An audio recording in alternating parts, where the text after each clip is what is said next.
오늘의 플러스 고령 인구 1000만 시대 시니어 주택의 미래를 알아봅니다.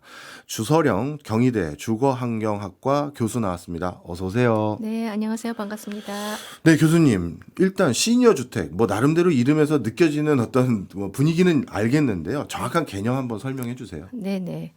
우리나라의 시니어 주택이라고 하는 걸 이제 우선 종류에 대해서 좀 설명을 드리겠는데요. 크게 두 개로 나눌 수 있습니다. 하나는 이제 공공에서 제공하는 것과 하나는 이제 민간에서 제공하는 크게 두 가지입니다. 그래서 먼저 공공에서 이제 노인을 전용으로 공급되는 주택을 우리가 고령자 복지주택이라고 합니다. 그 국토부와 지자체가 공동으로 개발하는 내용인데요. 사실은 굉장히 이상적이어서 주거와 옆에 사회복지관이 결합된 뭐 그런 형태가 되겠습니다. 숫자는 그렇게 많지 않지만 네, 공공에서 이제 많이 지금 공급을 계획하고 있는 주택이고요. 네. 그 이외에 전용주택 아니라 그냥 일반적인 공공임대주택이 많잖아요. 네. 근데 그 안에 노인 거주율이 상당히 높습니다. 음. 그래서 특히 영구임대주택 같은 경우에는 전국 평균으로 한 50%가 이미 60세 이상의 노인이 사시고 계시고요. 좀 지역에 따라서 예. 노인 거주 비율이 높은 데는 어떤 데는 한 80%까지 그렇군요. 노인이 거주하고 있어서 사실은 이런 지역은 따로 노인 아파트를 지을 필요가 없이 네. 예, 지금 살고 계시는 지역을 이제 노인들이 더 잘 살 수 있도록 특화하는 예, 그런 방안도 좀 필요합니다. 네. 지금까지 말씀 주신 통계로 보면 네. 노인들을 위한 복지 주택, 뭐 네. 복지 주택 차원에서의 복지 네. 잘 되고 있는 거 아닌가요? 그 어떤 그 개념과 예. 예, 모델로는 굉장히 좋은데요. 예. 숫자적으로 좀 부족하죠. 그래요. 그래서 재원이 아무래도 이제 정부에서 다 부담하기 어렵기 때문에 이제 조금 민간의 참여가 필요하지 않을까 싶습니다. 네. 다른 나라랑 비교하면 어떻습니까? 굉장히 저조한 편입니다. 그래요. 네.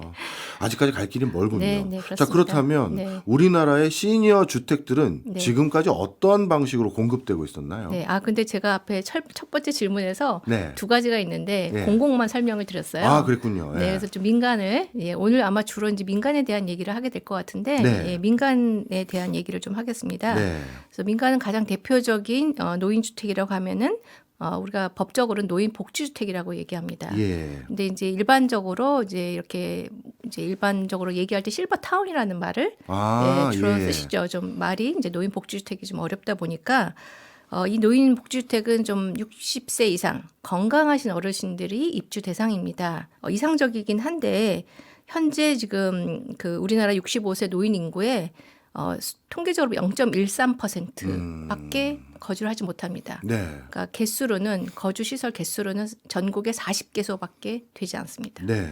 그래서 이게 다른 나라 일본 같은 경우에는 2%가 넘고요. 미국 같은 경우에는 뭐 4.5% 육박하기 때문에 차이가 크네요. 우리는 아직도 이제 좀 숫자적으로 굉장히 부족하다고 볼 수가 있습니다. 네. 앞서 이제 공공과 민간으로 구분해서 시니어 주택이 어떻게 분류되는지 설명을 해주셨는데 그렇다면 우리나라의 시니어 주택들은 공급되는 방식 어떤 것들이 있는지 궁금합니다. 네, 그래서 그 대표적인 민간 공급을 설명드리면 이제 노인복지주택인데요. 예. 그 역사를 좀 짧게 간단히 설명드리면 최초의 그 노인복지주택이라고 할 수 있는 것은 이제 88년도부터 네. 나타나기 시작했습니다. 그래서 97년부터 이제 분양형 노인복지주택을 이제 활성화하는 여러 가지 방안이 나와서 이후에 굉장히 많은 노인복지주택이 여러 가지 지원을 받고 지어졌는데요. 이 공급 과정에서 좀 과열되면서 그 이제 입주자 가 60세 이상 거주하셔야 되는데 이제 자격이 되지 않는 사람이 거주를 한다든지 또 노인주택은 이제 뒤에 아마 많은 설명할 텐데 운영이 굉장히 중요합니다. 네. 근데 운영 부실로 예. 인해서 이제 많은 부작용이 만들어졌습니다. 그래서 15년부터는 이 분양을 저희가 제한하게 되는 법을 지키게 되고 그러다 보니까 공급이 굉장히 이제 절벽이 이루었다고 이제 할 수가 있습니다. 네, 근데 그 다행히도 최근 들어서 한 3년 전부터 민간 기업을 중심으로 이 노인 주거 관련된 그런 사업들을 좀 많이 벌리고 있습니다. 예. 그래서 대표적인 예를 들면 아마 이제 들어보셨을 것 같은데 강서구 마곡 지역의 VL 르웨스트라는 이제 노인 복지주택, 요건 이제 임대형입니다. 분양을 시작했는데 뭐 폭발적인 인기를 끌었습니다. 그래요? 예, 그 전에 뭐 거의 없다 절벽이다 보니까 이게 뭐 그 모델하우스 구경하는 것만으로도 뭐 대기가 걸릴 이야. 정도로 폭발적인. 그래서 그만큼 이거에 대한 관심이 많고 수요가 많다는 것을 이 프로젝트가 입증을 했던 것 같고요. 네. 그리고 그 또 다른 회사들도 많은 준비를 하는데 대표적인 게 그 KB금융에서 금융회사가요? 금융회사에서 자회사를 네. KB 골든 라이프 케어라는 회사를 만들고 예. 노인 주거 그래서 노인 복지주택뿐만 아니라 요양원 관련된 그런 사업들을 하고 계시고요. 그래서 노인 복지주택의 그 대표적인 사례로는 평창동의 평창 카운티라는 노인 복지주택을 이제 개소를 하셨습니다. 네. 또 이 외에도 이제 이렇게 좀 이 위에도 그 한미 글로벌이라는 또 건설 분야에 굉장히 우수한 기업이 있는데 예. 여기에서도 이제 위례 심포니아라는 노인 복지주택을 이제 또 이제 곧 개소를 하십니다. 아, 그렇군요. 네. 다양한 민간 부분에서의 시도는 지금 많이 이루어지고 있긴 네, 하네요. 네, 네. 그런데 제가 봤던 것은 요즘 호텔 체인이라고 해야 될까요? 네, 네, 네. 굉장히 고급스러운 어떤 시니어 레지던스 사업들을 하려고 하는 데들이 꽤 있더라고요. 네, 네. 그러면 이런 것들은 일종의 고급화 전략으로 앞서 말씀해 주신 것과는 차별화되는 내용인가요? 그 앞서도 지금 설명드린 게 뭐 VR 로베스트 같은 경우 굉장히 이제 고급형이고요. 네. 뭐 KB는 이제 중산층을 타겟으로 한다고 하지만 이제 중산층의 범위가 어디냐에 따라서 그게 이제 비싸다고 느껴질 수도 있고 이제 싸다고 느껴질 수도 있는데 일단은 네 좀 뭐 여러 가지로 고급형 또는 중산층형 이제 여러 가지가 민간에서 타겟으로 삼고 있는 것 같고요. 네. 그런데 이제 그 호텔 분야에서 좀 관심을 갖고 있는 것은 아무래도 고급형이겠죠. 네. 그런데 이제 이런 아까 말씀드린 VL 로베스트라는 이제 VL이라는 그 브랜드를 사실 롯데 호텔에서 이렇게 그 사업 측과 이제 혼자 다 하시는 게 아니고요. 이렇게 컨소시엄을 만들어서 이제 이런 사업들을 같이 하고 계신데 네. 이게 워낙 롯데라는 게 이제 호텔로 특화된 기업이잖아요. 예. 그래서 이제 그런 호텔 서비스를 특화해서 이제 하고 있는데 저는 여기서 조금 우려스러운 부분이 있습니다. 서비스는 같은 서비스이지만 호텔 서비스와 노인에게 제공해야 되는 서비스는 이제 완전히 다르거든요. 그래서 조금 더 헬스케어에 부분이 이제 집중돼야 되고 저희가 뭐 어린이면 어린이 대상에 특화된 그 선생님이 계신 것처럼 네. 또 노인들은 노인들과 많은 생활을 하신 케어 기버들의 경험이 매우 중요하기 때문에 이제 이런 부분이 과연 어떻게 잘 될까라는 게 좀 전문가로서 궁금하고 그렇습니다. 네. 나름대로 고급화 전략도 있고 또 임대형도 있고 다양한 형태로 여러 시도들이 이제 막 본격화되는 것 같은데 그렇다면 이 초고령 사회를 앞두고 우리의 시니어 주택의 뭐 방향이라고 해야 될까요? 이런 걸 짚어보기 위해서는 우리보다 먼저 초고령 사회를 진행했던 일본을 보면 좋을 것 같아요. 일본은 어떻게 전개되고 있나요? 네, 일본도 사실 이제 저희도 아까 처음에 제가 공공과 민간이 있다. 예. 그래서 아무래도 공공은 이제 저소득층 대상을 하고 있고요. 이제 국가가 다 책임질 수 없으니까 이제 민간도 참여하게 했던 거고요. 네. 일본도 똑같이 이렇게 공공은 저소득층을 책임지고 이제 그 민간은 아무래도 이제 주로 타겟이 이제 좀 그런 경제력이 있으신 이제 고급형으로 차별화됐다고 볼 수 있는데 또 그 중간에 이제 진행되다가 또 중산층을 대한 것이 이제 비어 있잖아요. 네. 그래서 그 부분에 대한 이제 다양한 대안들도 좀 나오고 있습니다. 네. 그러면 일본에서는 뭐 아주 비싼 거는 네. 어느 정도 금액이고 네. 싼 거는 또 우리와 비교할 수 있는지 모르겠습니다만 어느 정도 금액인지도 궁금한데요. 네, 뭐 천차만별이겠는데 우선은 약간 지금 이제 워낙 요즘 이 노인 주거가 핫합니다. 네. 그래서 아까 다 말씀 안 드렸지만 민간 기업들에서 네. 뭐 제약회사, 금융권 회사, 뭐 호텔, 네. 또 뭐 건설 분야. 에서 굉장히 많은 이제 탐색들과 준비를 하고 계신 거로 이제 듣고 있습니다. 네. 그래서 그쪽에서 이제 일본은 우리가 많이 벤치마킹 하잖아요. 네. 저희랑 라이프 스타일이 비슷하니까. 그래서 요즘 이제 일본에 많이 이제 우리가 좀 트렌드를 보고 있는데 그래서 일본의 트렌드를 몇 가지 소개를 드리면 일단은 이제 우선 좀 고급적인 부분인데요. 일본은 좀 특이한 게 이제 부동산 회사가 주도적으로 개발업을 하시는 경우가 많습니다. 네. 그래서 이제 대표적으로 미쓰이 부동산이라는 곳이 있는데요. 여기서는 파크 웰스테이트라고 이제 이렇게 브랜드 이름을 만들고 이제 지역에 따라서 뭐 파크 웰스테이트, 뭐 하마다 야마 뭐 이렇게 얘기하는데 요 하마다 야마라는 그 프로젝트는 그 도쿄시에 좀 저층 주거지에 입지를 하고 있습니다. 그래서 요 비용은 저도 이제 이걸 꼼꼼히 이제 오늘 이제 그 방송을 위해서 꼼꼼히 살펴보니까 임대료 방식인데 임대료와 생활비와 식비를 합하면 제일 작은 게 거의 1,000만 원이 넘는 수준이었습니다. 한 달에요? 네. 그래서 네, 1,000만 원에서 이제 좀 큰 평형은 한 2,000만 원이 넘는 수준. 굉장히 고급형이라고 볼 수가 있습니다. 근데 이거는 이제 비용적인 거고요. 이제 저는 이제 제가 그 주거 환경을 전공하는 사람으로서 이제 환경적인 부분이 저는 중요하게 보여지는데 아까 말씀드린 이제 도쿄의 저층 주거지에 들어가잖아요. 저희 같으면 좀 한적한 곳에 짓거나 저층 주거지에 또 3층으로 지어졌습니다. 그래서 좀 더 이제 밀도 더 높게 많은 세대로 지으려고 했는데 그래서 왜 이렇게 저층 지대에 작게 하시냐고 여쭤보니까 이제 아무래도 경제력이 있으신 어르신들이고 이분들은 이 단독주택 지역에 사셨던 분들이 많습니다. 그러니까 당신이 살던 익숙한 환경에서 살고자 하는 그런 그 니즈가 있군요. 네, 니즈가 있기 때문에 그것을 수용해서 내가 살던 평생 살던 주거지에서 살고자 하는 반영 그런 것을 한 거고요. 또 크게 지을 수 있음에도 불구하고 주변에 이제 같이 융화가 되는 거죠. 그래서 이렇게 시설같이 보이지 않고 고급 빌라 단지 같은 느낌으로 설계를 해서 좀 혐오 시설 같지 않게 우리 이웃이라는 이미지를 하는 것이 굉장히 중요합니다. 또 중요한 포인트 중에 하나가 이제 커뮤니티 센터를 개방하는데요. 시설 안에 이제 그 식당이 있을 거 아니에요. 그럼 식당은 우리는 이제 지하 1층에 놓기도 하고 되게 프라이빗한 공간에 두게 되는데 그걸 길가로 배치시키는 거예요. 그래서 이거를 그곳에 거주하시는 어르신들도 식사를 하지만 인근에 계신 분이 와서 점심을 식사를 하실 수도 있고 뭐 행사를 할 수도 있고 사람을 만날 수도 있고 해서 지역사회에 좋은 그런 공간으로 같이 공유를 하는 그런 것도 굉장히 특징적으로 좀 보였습니다. 네.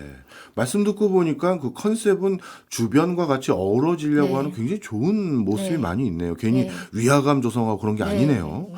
그리고 그렇다면 지금은 고급형의 대표적인 사례를 하나 설명해 주신 것 같은데 일본이나 또 꼭 일본이 아니어도 됩니다. 미국도 괜찮고요. 중산층을 위한 시니어 주택은 얼마나 있고 어떤 형태인지 궁금해요. 네. 중산층은 사실 뒤에 조금 아마도 설명을 더 자세하게 할 수 있는 기회가 있는데 일본의 고급과 저렴한 게 어느 정도 차이가 나냐 말씀하셨잖아요. 근데 뒤에 아마 서비스 제공형 고령자 주택이라는 일본에서 이제 중산층을 대상으로 한 특화된 이제 노인 주거가 있습니다. 그래서 그 경우는 이제 일본 통계를 보니까 전국 통계 한 우리나라 돈으로 한 100만 원, 월 100만 원. 그리고 이제 도심 지역은 조금 더 비싼 한 120만 원 정도의 수준이라고 합니다. 그러니까 뭐 가격 차이가 어마어마한 거죠. 네.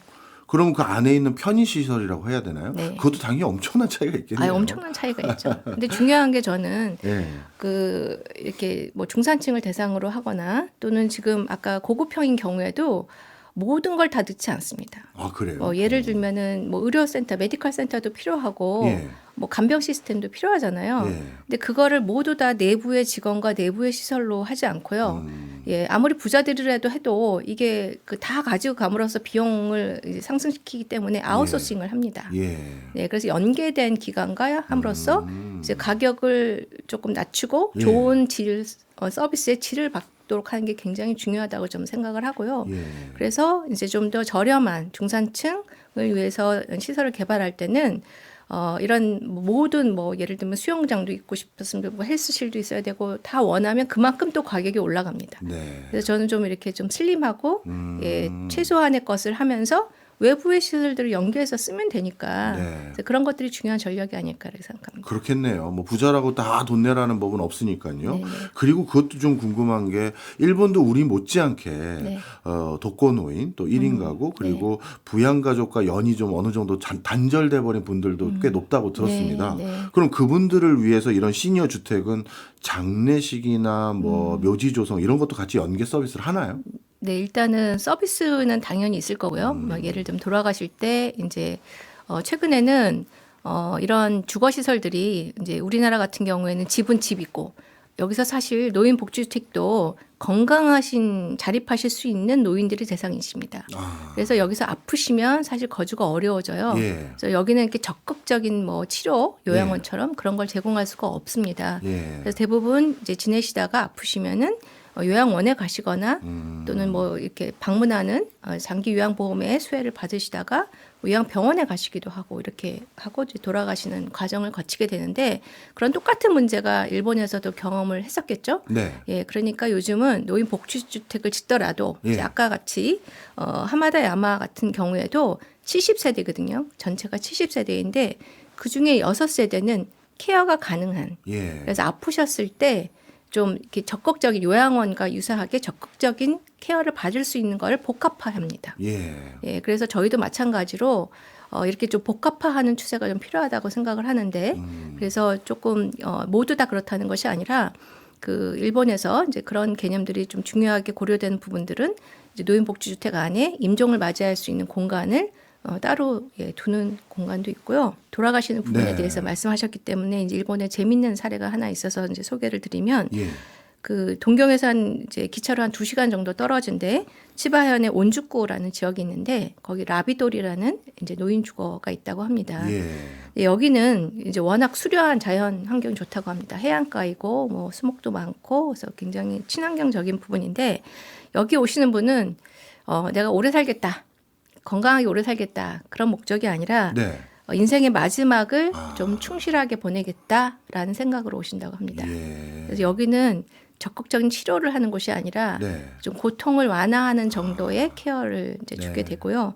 그러다 보니까 여기서는 이제 아까 말씀하신 대로 임종을 맞이할 수 있는 공간들을 특별하게 그 마련해 놓고 또 거기서 이제 돌아가셔서 장례식도 치를 수 있고 또 이제 더 발전해서 거기서 이제 가까운 지역의 공원묘지 안에 이 라비돌에서 사시던 분이 돌아가신 그 묘지를 그러니까 공동 그 묘지를 따로 가지고 있군요. 준비해 놨다고 예. 합니다. 그래서 어르신들이 이렇게 보면 당신이 가실 자리를 좀 미리 확인하고 싶어 하시잖아요. 네, 그렇죠. 그래서 좀 요즘 웰다잉이라는 말도 있고 그래서 좀 저희도 좀 웰다잉에 대한 부분이 좀 관심이 조금 이제 생기기 시작하는데 이제 그런 사례를 좀 좋은 사례가 아닌가 이런 생각이 듭니다. 네.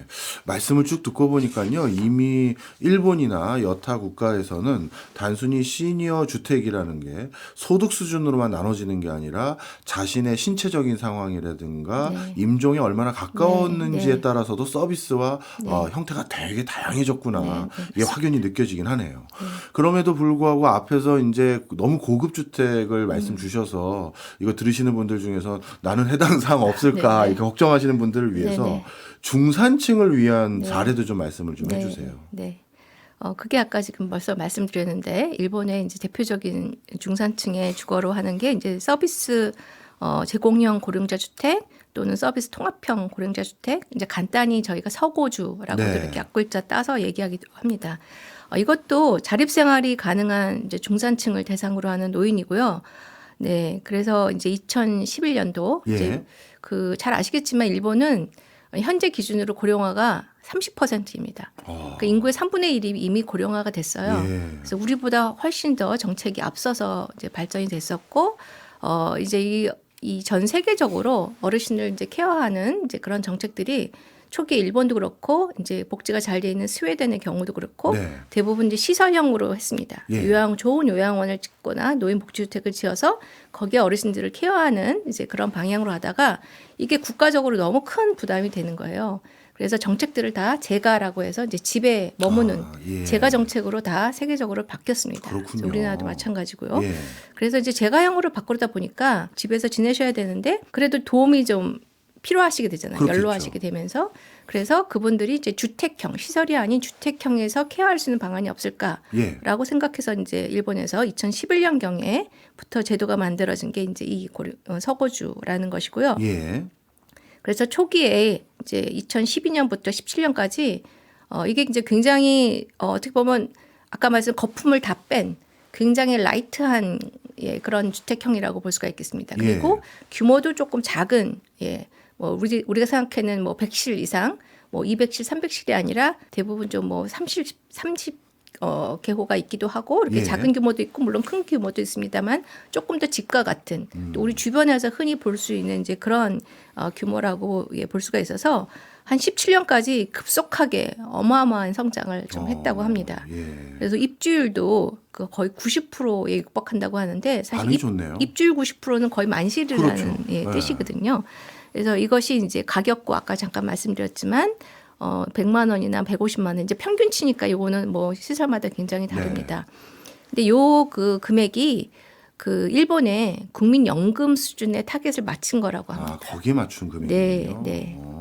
근데 이제 좀 주의할 것이 예. 우리도 그럼 그렇게 하면 되잖아라고 하는데 사실은 일본에서 그렇게 가격을 낮춘 이런 그 주택을 공급하기 위해서는 정부의 지원이 있었기 때문에 이제 가능했다고 좀 보여집니다. 네. 그래서 정부에서는 이제 이걸 지을 때 민간 사업자가 지을 때 신축 같은 경우에는 이제 건설비의 10분의 1을 지원해주고 리모델링형도 있는데 그런 경우에는 이제 3분의 1 정도를 하게 되고요.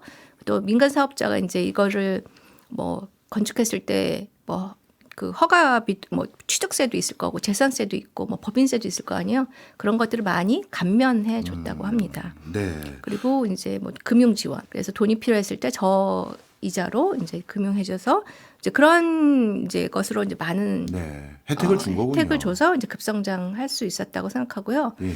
그래서 최근에는 이게 이제 거의 좀 포화 상태가 됐다고 그래요? 합니다. 네네. 알겠습니다.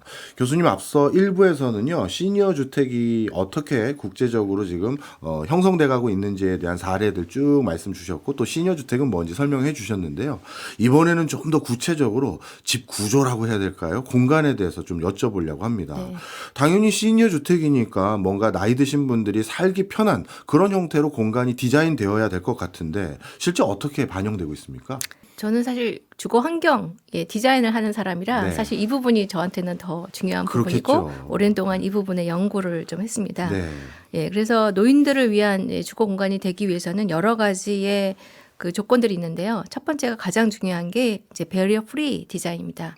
우리가 보통 BF라고 하는데요. 예. 한국말로는 무장애 공간입니다. 예. 예전엔 뭐 이걸 유니버설 디자인이라고도 우리가 얘기를 했는데요.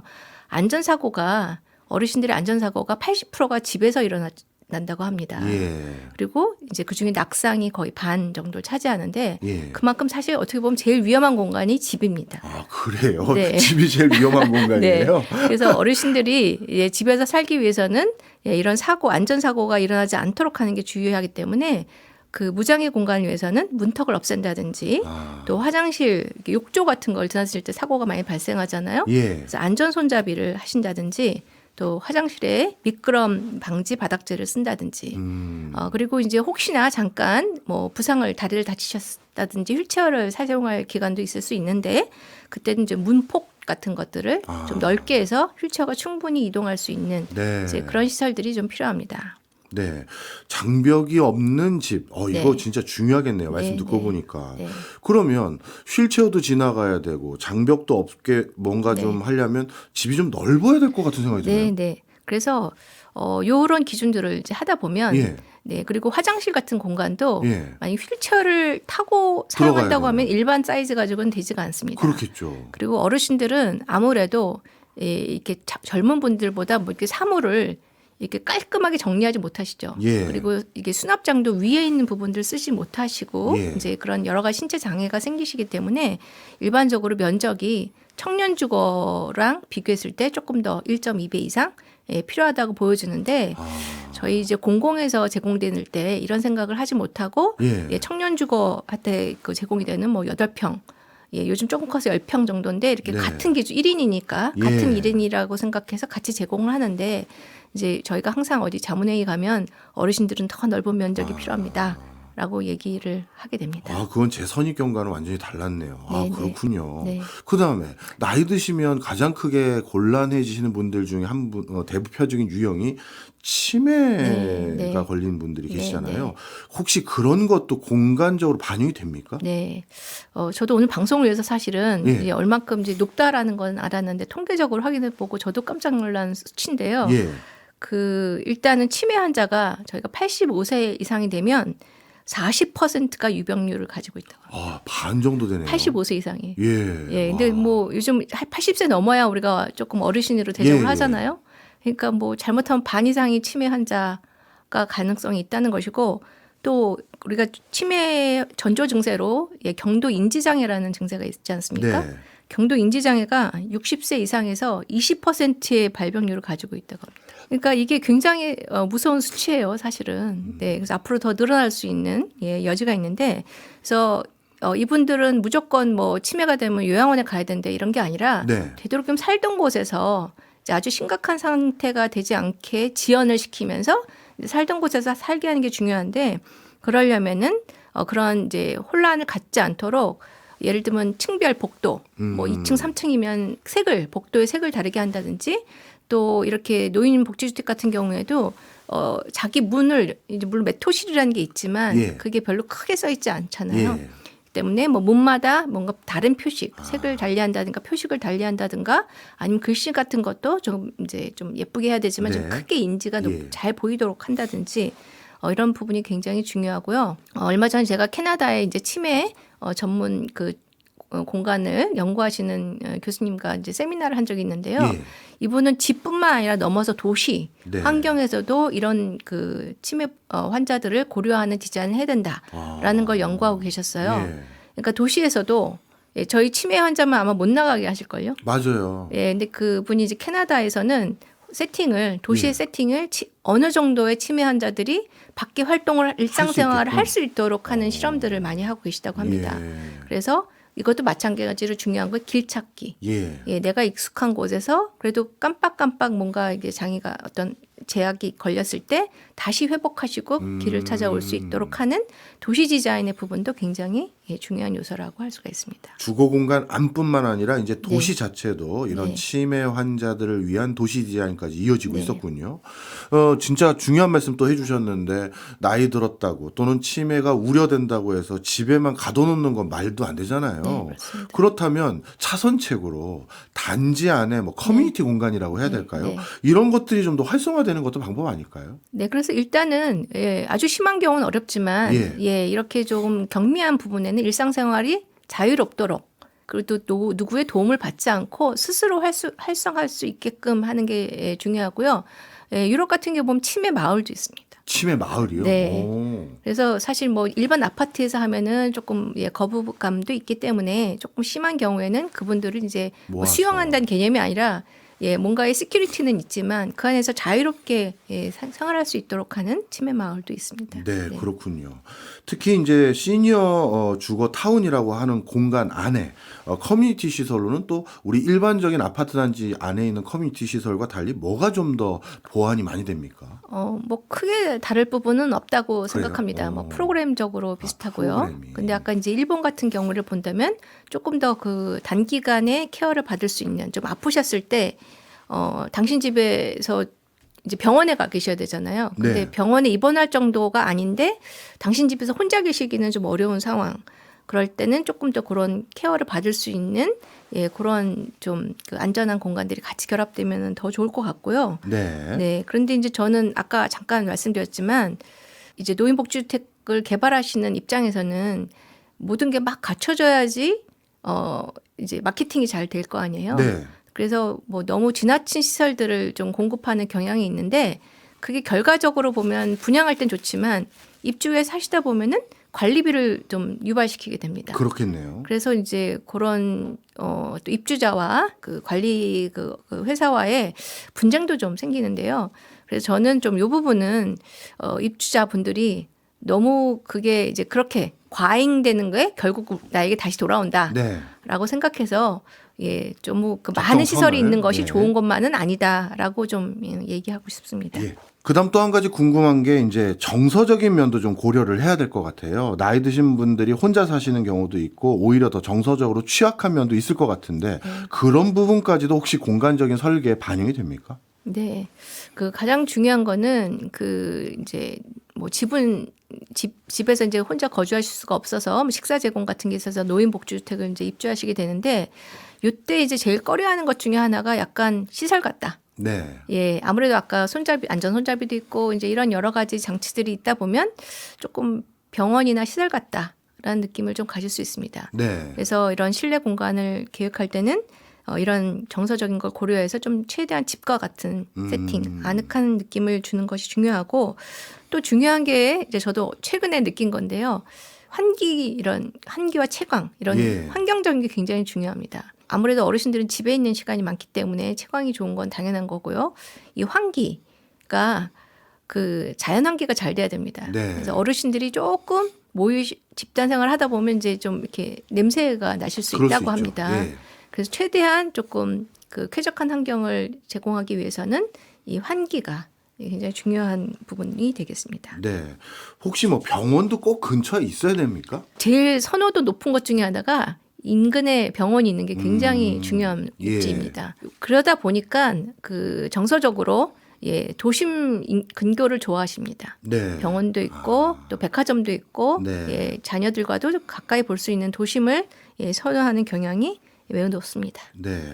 외국 같은 경우는요, 앞서 말씀 주신 것처럼 시니어 주택에 대해서 이미 진행했던 연차가 굉장히 좀 오래되다 보니까 나름대로 초기에 시니어 주택을 통해서 이런 걸 전달해 드려야지 생각했다가 생각해 보니 나이 드신 분들은 이런 건 원하지 않더라고요. 오히려 이런 걸 선호하십니다 하면서 노년층의 특성과 요구 사항에 대해서 좀 더 이해가 깊어졌을 것 같아요. 그런 과정에서 두드러진 변화나 특징이 있을까요? 네, 뭐 아까 말씀드린 대로 조금 시설이 뭐 예를 들면 미국도 단계가 있습니다. 인디펜던트 리빙 하우징이라는 게 있고요. 네. 자립적인 우리나라 치면 노인 복지주택 같은 거고요. 네. 어시스티드 리빙. 그래서 조금 우리 치면은 요양시설 같은 곳이죠. 그래서 도움을 좀 받아야 하시는 분 거기에서 완전히 이제 요양병원 같이 이제 병원 정도의 수준의 케어를 받아야 하시는 분 너싱홈. 네. 그래서 건강 상태에 따라서 이렇게 나눠지고 이제 목적에 따라서 이렇게 나눠지기도 하는데 최근의 추세는 조금 복합화되는 것 같습니다. 네, 딱딱이 아니라 여기에서 최대한 우리나라 노인 저도 이제 그런 생각들을 많이 하는데 어르신들이 당신 집에 사시다가 네. 어디로 이제 도저히 안 되겠다. 내가 이제 노인 주거로 이사를 해야 되겠다 마음 먹으실 때 내가 여기 가서 아프면 요양원 가야지. 내가 여기서 아프면 요양병원 가야지라는 생각을 할까요? 안 하죠. 예, 여기 들어가면 나 죽는다. 이렇게 그냥 여기가 생각하세요. 내 마지막 집이다. 그러니까요. 대부분 그렇게 생각하시더라고요. 예, 근데 현실적으로 보면 노인복지주택에 가셔도 아프시면 요양병원 가셔야 됩니다. 네.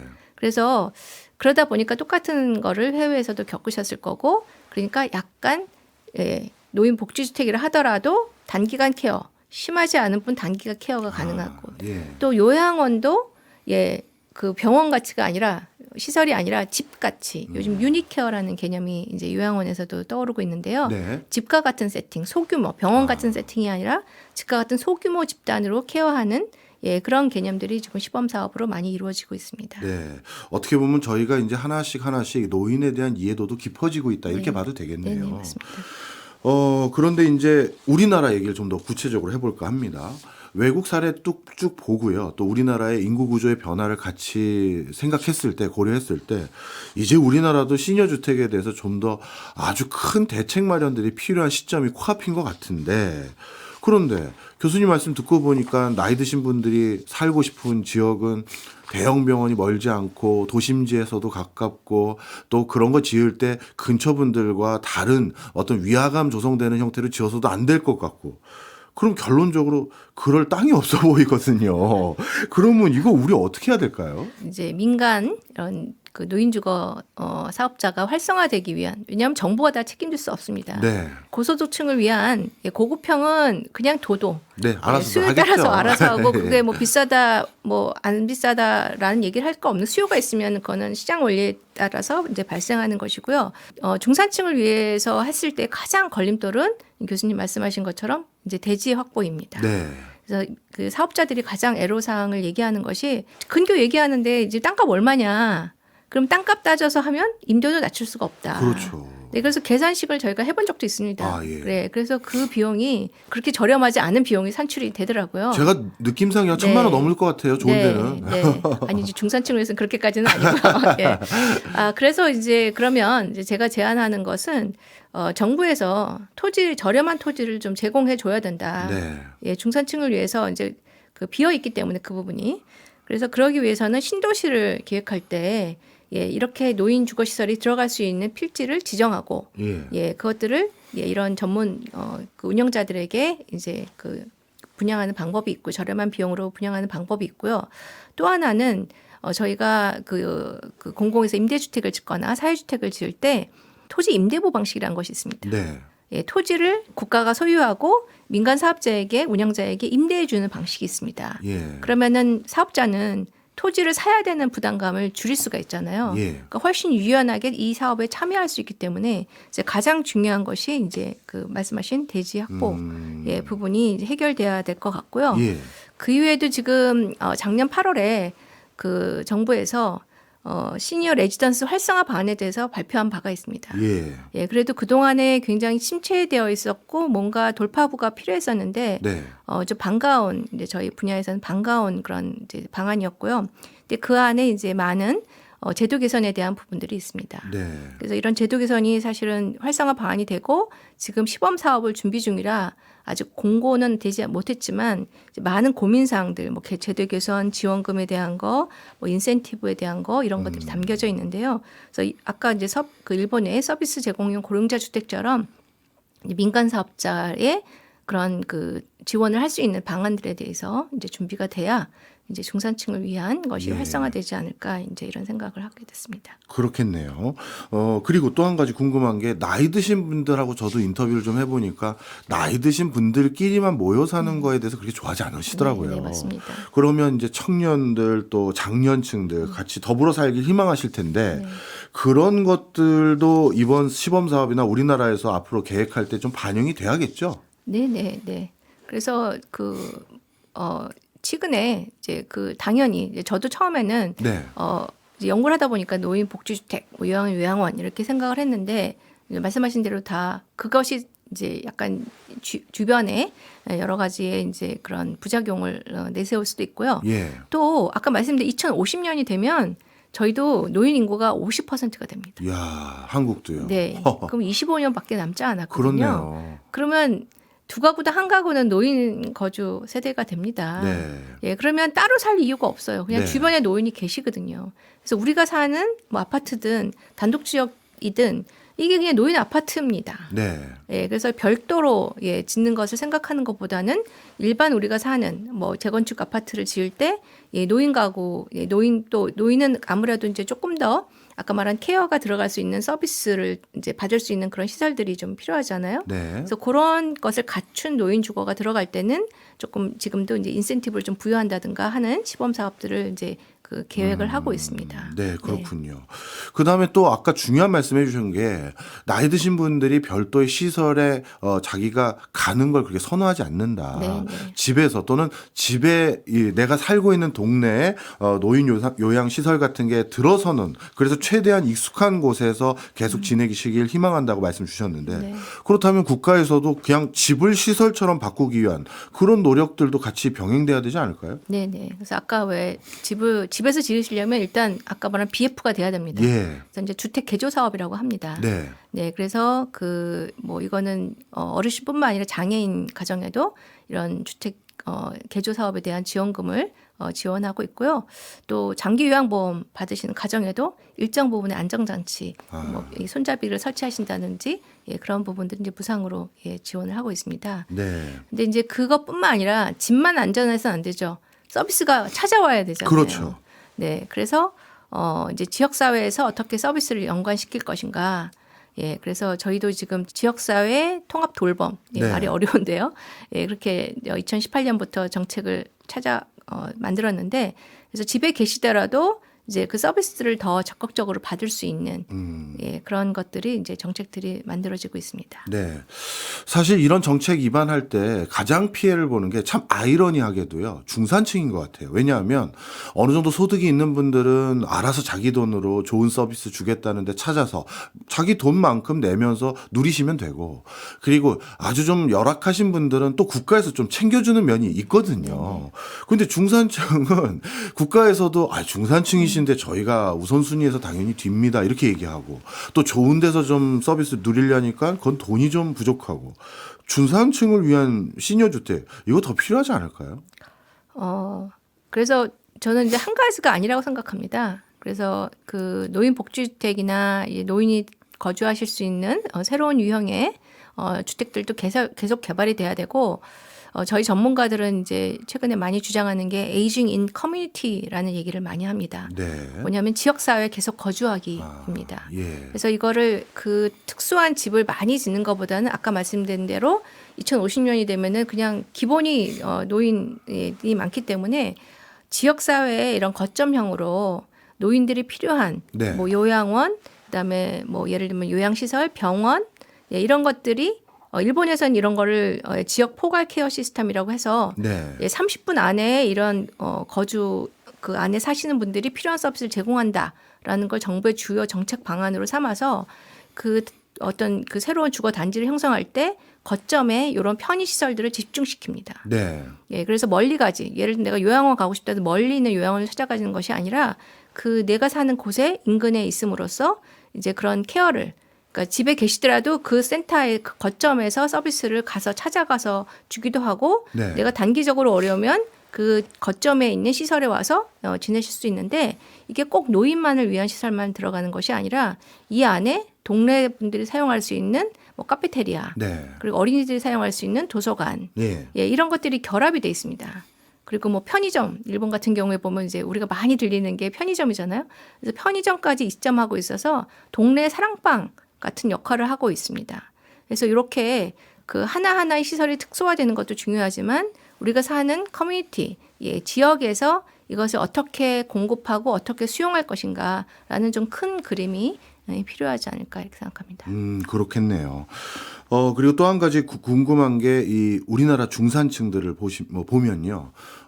이분들이 집 하나가 다다 이런 소리 많이 하시거든요. 네. 내가 가지고 있는 재산이라고는 내 집이 하나 다예요. 그러니까 그건 달리 말하면 재산의 대부분이 부동산에 있고 현금은 없는 분들이 많다는 경우가 되거든요. 그럼 이런 분들이 만약에 시니어 주택으로 이주를 할 때는 내 자식들도 있는데 그 집 홀라당 팔아가지고 나 혼자 살 곳으로 이사 갈 수도 없고 이럴 때는 어떻게 해야 됩니까? 네, 사실 그래서 저도 연구가 이제 좀 진행되면서 더 이해가 높아졌는데요. 네. 이 집을 잘 짓는 것도 중요하지만 이제 저희가 이제 주거 서비스라는 얘기하는데 주거를 잘 짓고 필요한 서비스를 제공하는 것도 중요하지만 이걸 감당할 수 있는 경제적 서비스도 중요합니다. 네. 그 뭐냐면은 아무리 좋은 곳이 있어도 내가 거기 들어가서 1, 2년이 아니잖아요. 들어가시면 여기가 내 마지막 집이 될 것이고 내가 돌아갈 때까지 이 비용을 누군가는 책임져 줘야 되는 것이잖아요. 네. 근데 누군가가 이제 요즘은 스스로가 돼야 되는 예. 상황이죠.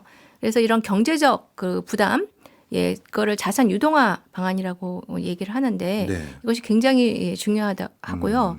우리나라에 없는 건 아닙니다. 주택 연금이라는 게 있습니다. 내 주택을 은행에 맡기고 거기서 이제 내가 연금식으로 이제 받는 것인데 여기 이제 제약이 있습니다. 그래서 주택 가격이 12억 이하의 예. 집만 가능하고 그다음에 내가 그 집에 거주를 꼭 해야 됩니다. 네.